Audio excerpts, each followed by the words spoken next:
نحمدہ و نصلی علی رسولہ الکریم، اما بعد، السلام علیکم ورحمۃ اللہ وبرکاتہ۔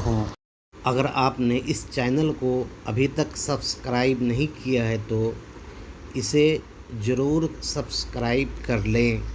وائن کو اردو میں شراب کہتے ہیں اور عربی میں خمر، شربت کو عربی میں شراب کہتے ہیں۔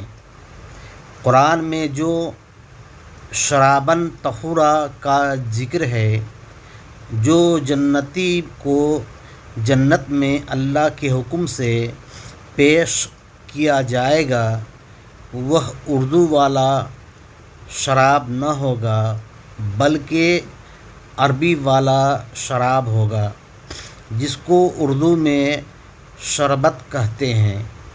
یہ شربت دنیا کی شربت سے مختلف ہوگی، اس لیے اس کو پاک شربت کہا گیا ہے۔